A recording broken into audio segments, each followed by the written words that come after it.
Hello and welcome to Quilt Addicts Anonymous. I'm Stephanie Soebbing. It is a Stashing with Stephanie video today where we take a fat quarter friendly pattern that is brand new and we find a way to bust our stash, or if you're a member of the Stashing with Stephanie Club, give you some inspiration on what you can do with what you've received in this month's package.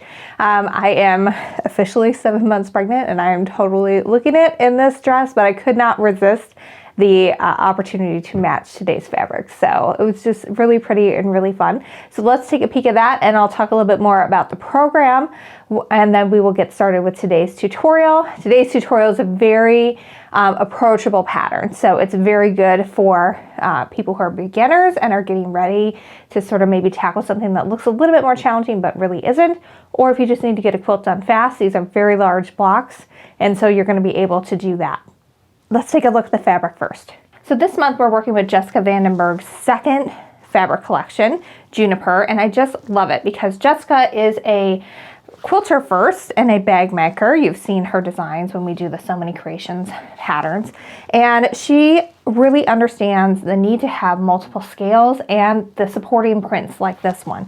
So not all fabric designers are also sewers, so sometimes you'll get something that just looks beautiful but doesn't really work in a quilt because you don't have that variance in scale that's very necessary. So there's a lot of neutrals in this line, and then there's some beautiful blues, yellows, and oranges as well. I really love this print. There's a lot going on it. It's an example of one of those hero prints. And then we've got some supporting players that are also pretty cute. And I just love the imagery in this line. It really does a really great job of just being fun and whimsical and cute.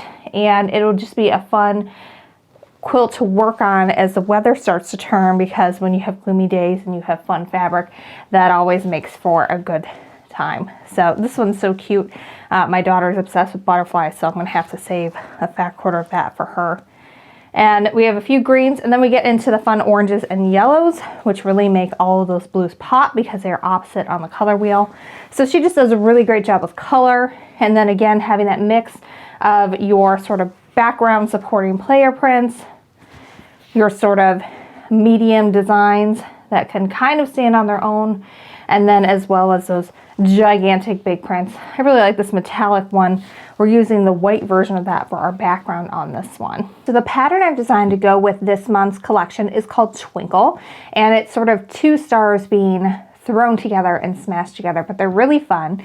And we don't have too many points to match, which is fabulous. And just a little bit about the program. If you join Stashing with Stephanie, you're going to get this month's pattern for free, along with 15 other ones that we have designed for previous Stashing with Stephanie lines. And so it's up to a $192 value, where you are going to get almost $200 worth of free patterns within 24 hours of joining, and you can download those and start busting your stash with it, or you can get some of the fabric that we still have available and make them the way that we did. You also get, for $29.99 a month, in addition to all those free patterns, you're going to get 12 fat quarters for the price of 10, plus you're going to get a $10 coupon code you can use on a $20 purchase, so you can get more fabric or a finishing kit in order to make the quilts as we have made them. All right, so let's get started with today's tutorial. Like I said, it's pretty easy. We're just making a few half square triangles, and the rest is all going to be squares. And we are, in this one, there's a lot of lighter fabrics and really dark fabrics. So the center of the square is going to make use of those lighter fabrics, and that way this is a really good pattern to use when you have a line that has a lot of light prints in it. Sometimes you get that where there's, you know, just 2 or 3 really light prints and the rest is clearly meant to contrast with that. In this case, there's a lot of really light prints, and so the pattern makes use of that in a way to where you can use them all, but then they're not going to be right next to your background, so you get some contrast and you can clearly tell what's part of the star and what is your background so that it pops the way it should. So let's get started on the half square triangles. So I got a little excited when I was making this quilt, and I've already made all my half square triangles for the quilt. So you're going to see the pinked edges here from a sample I got when I ordered this at Quilt Market. Yours are not going to have pinked edges. You're going to have nice straight edges. So keep that in mind when you're doing this, that yours will not look like mine when we get started with this. So what we're going to do is we're going to take our background, which is this nice lighter with the gold metallic, and you're going to just flip it so that the wrong side is up. Then you're going to take your ruler, and again, you would line this up point to point. It's kind of hard to tell point to point when it's all paint edges like this, but we're going to do our best here. But you would just line it up with that center, and then I just mark that with my friction gel pen. You could use a pencil because this is going to be in the seam allowance. It's not like anyone's ever going to see it, but I find it's easier to do it if you kind of work from the center out, and you don't need to go over it as many times as I am. I'm just doing it a little darker so you guys can see it on camera. Now I'm going to go ahead and lay these guys right sides together, and I don't typically pin this because I have made probably hundreds of thousands of half square triangles using this method. But if you wanted to pin across here and across here. The reason why you want to pin across where we're going to be sewing instead of over here is because what matters is keeping your points together, because that's how we end up with an accurately sized unit when we're all done. If you were to pin over here, it would be really easy for your points to shift, and then you might end up having some issues later on. So what we're going to do next is we're going to sew a scant 1/4 inch seam down both sides of this drawn line. So to sew a scant 1/4 inch seam, you're just going to set your sewing machine up to sew a 1/4 inch, and then most sewing machines you can just move your needle one needle position to the right, and then that will give you that scant 1/4 inch seam. If your machine will not do that, just sew with your foot instead of right on this line with it lined up with the edge. You want it to be just a little hair over. So I'm going to go ahead and just grab my foot here and just show you what it's going to look like. So normally we would line the edge of our fabric up with the edge of our presser foot when we're sewing. In this case, we're going to line it up with that line, and we're going to sew this as though it had already been cut apart, but it's all together for now. And the reason why we sew first and cut second is because this is a bias, so it can stretch pretty easily on you. But if you sew it all together first and then cut it apart, you're keeping some stability in there because it's still attached to fabric on the other side. But if we cut it first and then sew it, then this is much more likely to stretch, and then your half square triangles may not turn out the size they're supposed to be. Let's get started sewing. Alright, so I'm just sewing the way I normally would, except instead of lining my press foot up with the edge of my fabric, I'm lining it up with that line that we drew. And I just kind of hold the tips of my corners together, but again, you could always pin that if that makes you feel more comfortable. Now when I get down to the end here, a lot of times people will end up with like a smiley or frowny face, and it's because they're not maintaining their 1/4 inch seam from start to finish. So what I like to do when I can't hold this tip anymore is just put my finger just to the right and let that just guide up. That way I'm able to maintain that 1/4 inch seam the entire way down, make sure that I'm going nice and straight and that that line stays even with the edge of my press foot all the way through to the end. The other thing I've seen people do that screws us up is they like to sew instead of using their presser foot to start stop, using the start stop button on their sewing machine. The problem with that is it all goes one speed, so you're not able to slow down when you get to the end the way you need to in order to maintain that accurate stitch. So use your presser foot and then use your finger as a guide to help maintain that 1/4 inch stitch all the way down. Now, if you're doing a bunch of these, and I recommend you do this all at once, you're going to just lift this up, feed in another one, and chain stitch all the way down. We're just going to do one for the video, so I'm just going to lift that up, turn it around, and then line my presser foot up with the other side of that now. And now I'm just still going to sew straight down the center, but on the other side of the line that I drew.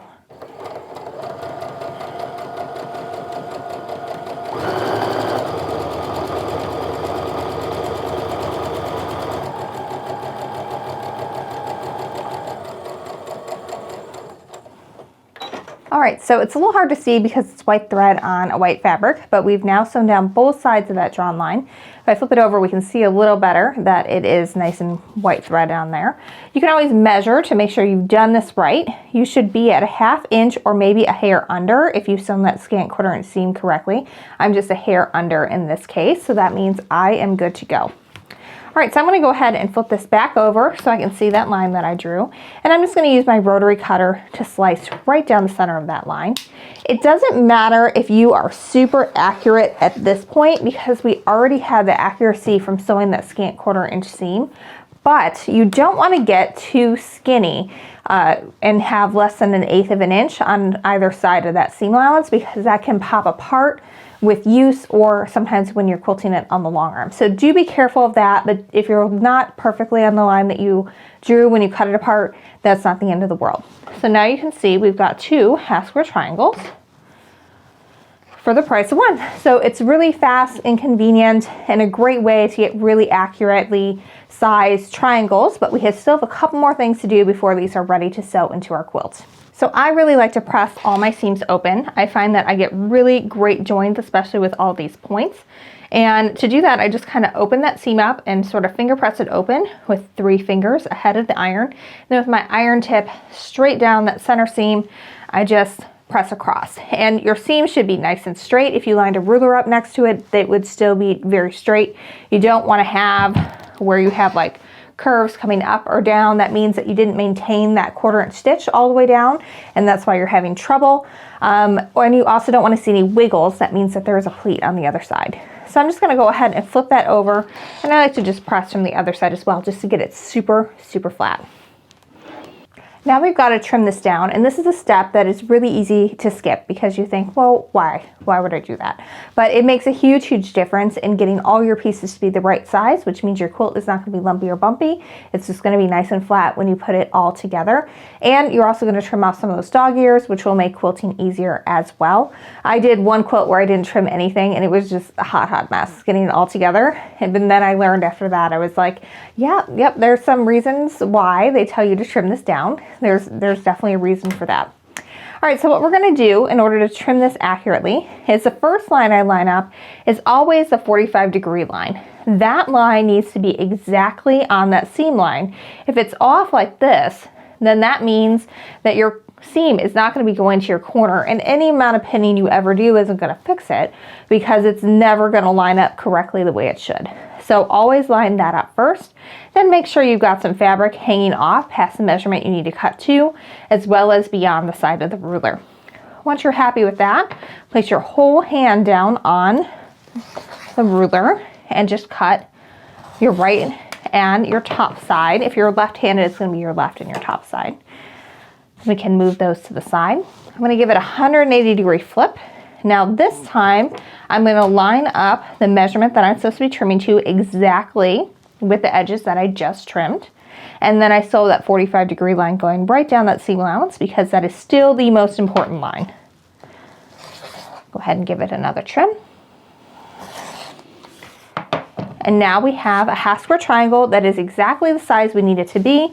The seams are going straight out to the point, and so all those points are going to come together really beautifully when we go to assemble our block. So go ahead and do that for all the half square triangles for this quilt. There's going to be a combination of ones where you're combining your focal print with your background, as well as ones where you're combining 2 focal prints. So do that. All the instructions are in the pattern to go along with this. It's called Twinkle, and it's available at shop.quiltaddictsanonymous.com, and we have it for multiple sizes. So depending on what you need to make this for, you can get exactly what you need for that. So I've got the top row of my block laid out and ready to sew together, and we're going to do this one because we have got 2 points to come together.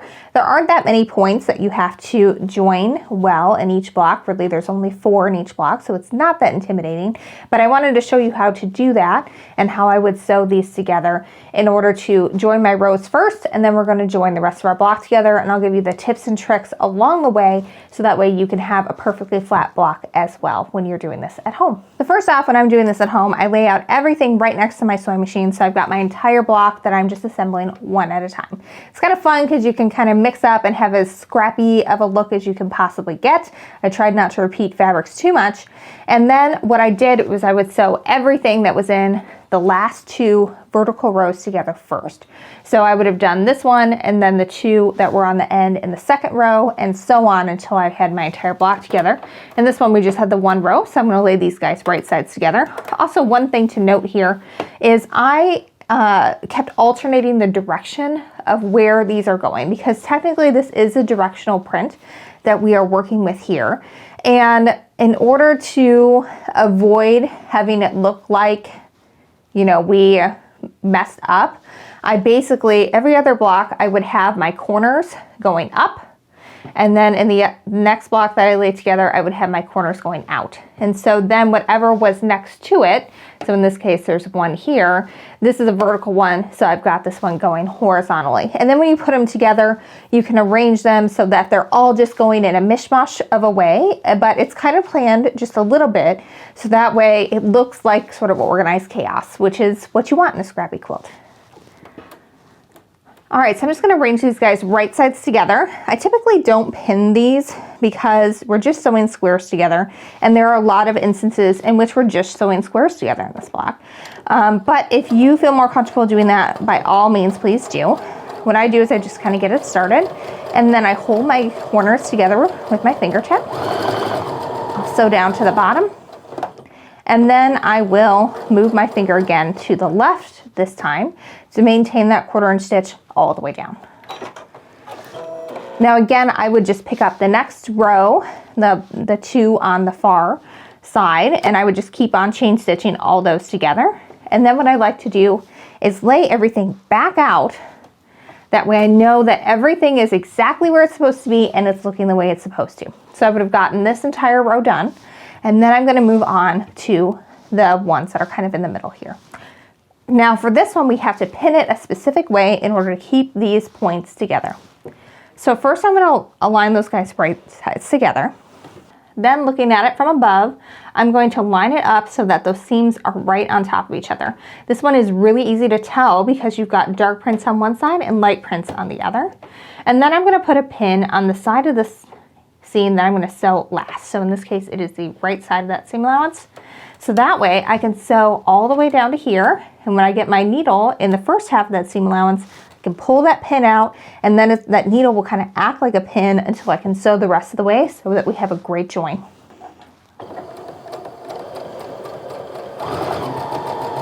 All right, so I'm just kind of sewing. I'm holding that bottom part again. I'm going to slow down as I come to that seam. Now with my needle down in the first half of that seam allowance, I'm going to go ahead and pull that pin. Put my finger to the side to maintain that 1/4 inch stitch and stitch all the way down. Now is the moment of truth where we take a peek and see how that turned out, and it is pretty good. That seam is coming together really well. It's gonna look great once we press that open. Now at this point, I don't typically press until I have all of my rows together. So at this point, I would lay it back out again, make sure that everything for all the rows are in the right spot. Then I'm gonna go ahead and flip it right sides together with the little one that we have left there on the corner. And I'm gonna sew these guys together.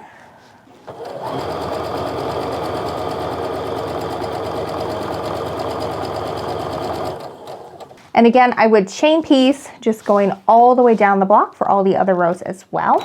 In this case, we are just gonna lay it out, again, making sure that everything is going correctly. You know, we've got in the corners, our arrows are going right up and down, and so we've got this one in the right spot too, because it's going right up and down the corner. So I'm going to go ahead and flip these guys right sides together, line up my corners, and do one more seam, and then our top row is together. Now, just like with the half square triangles, I'm going to go ahead and press these seams open. The difference is I like to sort of lift and press, because we have, in this case, a lot of seams going in different directions for those half square triangles, so I don't want to accidentally press them going the wrong way. So I'm just going to lift my iron up and set it back down. That way I don't accidentally get something going the wrong direction. Once I have everything pressed from the wrong side, I like to just go over it as well, from the right side as well. And with this is just a really fabulous join. Everything is coming together well. The point is nice and flat. There's no bulk to it. And it's because we pressed all those seams open, which means it's going to be really flat, really pretty, and it opens up your quilting possibilities a lot as well, because you're able to quilt right into that without worrying about breaking the needle. Just to prove how large this block is, I can't even fit the whole thing on my overhead camera. We can only see the first kind of 4 rows. It's a really big block, so it goes really fast. So I'm going to show you how I pin these together, and I'm going to start with my bottom 2 rows here, and or actually I'll start with these rows here because this is an instance in which we are going to have those triangles coming together. So I'm going to show you how to do that so that way the points match absolutely perfectly. So we're going to start just by flipping them right sides together. This is another reason why I absolutely love pressing my seams open, because I can see right here where the seam is coming together. So I can see that this is the top of my triangle. So I'm going to put my pin in right at the tip of the triangle, right through the center of that seam. And then I'm going to find the tip of the triangle beneath it and put my pin in again right at that triangle tip, right through that center of that seam that's pressed open. Now I'm going to pinch this with that pin going straight up and down, and taking a second pin in that seam allowance on the right side. Reason why I use a separate pin is if I were to rock this pin back and forth, I would just move my top fabric forward and my bottom fabric toward me. Those points would no longer be right on top of each other. Now I can remove this pin, and when I'm stitching, I can just sew right down the side here, and as long as I'm 1 needle width to the right of where that triangle comes together, everything is going to be absolutely perfect when it's joined. Now for the rest of this, I can just go ahead and line up those seams right on top of each other and just pin in the right side of the seam allowance. You've got these 2 from the top row. You've got 2 again on the bottom row, so you'll do those when you're sewing your rows together. And then you have the 2 that we just pinned together. And then when we join these 2 rows at the end, that'll be your 4th triangle point that you have to pay attention to. And then when we join our blocks, there are no triangle points to match.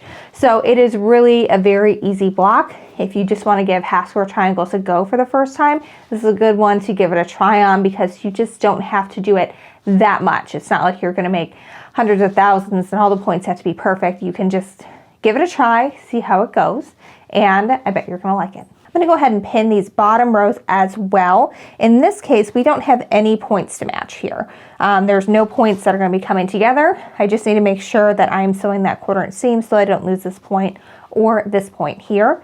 And so I can just join those seams and pin and sew. Whenever I'm sewing these, I kind of will go a little bit faster in between seams, but as I get to those seams, especially the ones that have points that I want to worry about, I want to slow down and be really deliberate about it, and make sure that my needle is 1 needle width to the right of where any of those triangles are. And then once I've got my needle down the first half of that seam allowance, pull the pin, and then that needle kind of acts like a pin, holding everything in place. But otherwise, you just want to maintain your 1/4 inch seam as you're going. When you get to the first half of the seam allowance, stop your needle down, pull your pin, and you'll be good to go.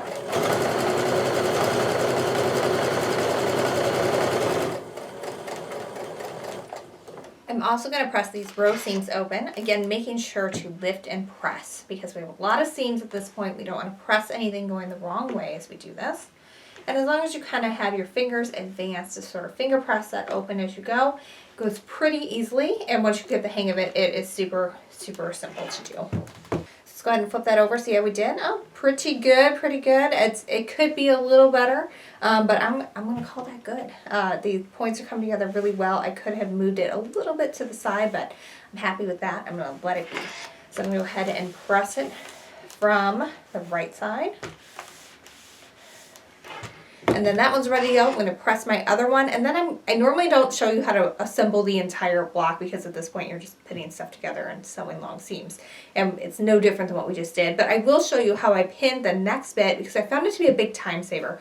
So I'm going to press this, and then I'll show you the pinning, and then you have everything you need to know to make this quilt. So even though we can't see the entire block on this overhead camera, you can tell that there's an odd number of rows in this block. And so far we've got a set of 2 together, set of 2 together, and then we just have 1 all in its lonesome. So what I did is I pinned both of these at once, so that way I could just sew both sides and then press it once. And I found it to be a great time saver, but it matters what order you pin them in.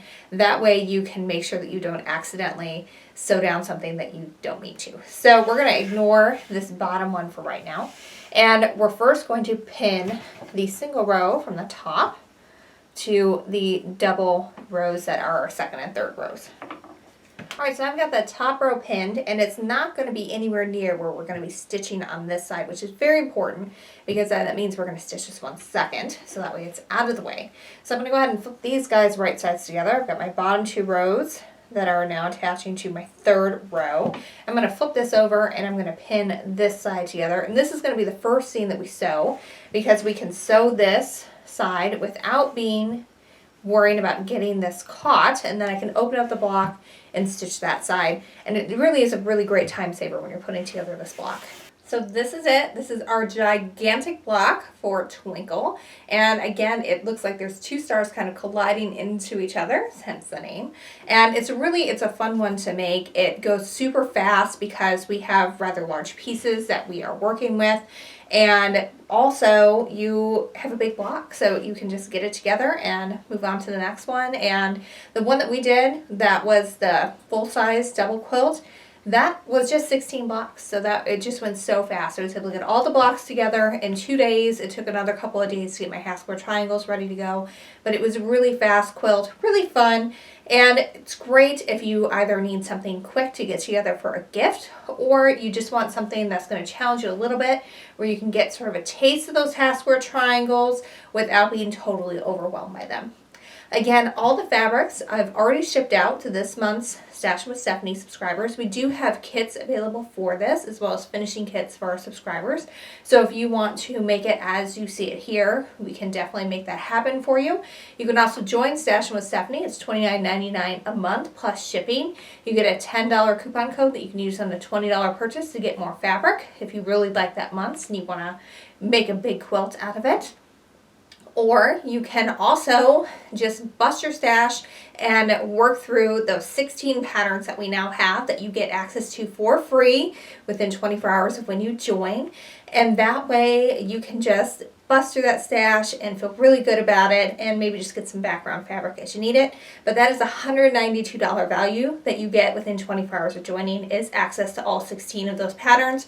They're all fat quarter friendly, so really great if you got a big stash that you want to work your way through. Thanks so much for following along, and until next week, happy quilting.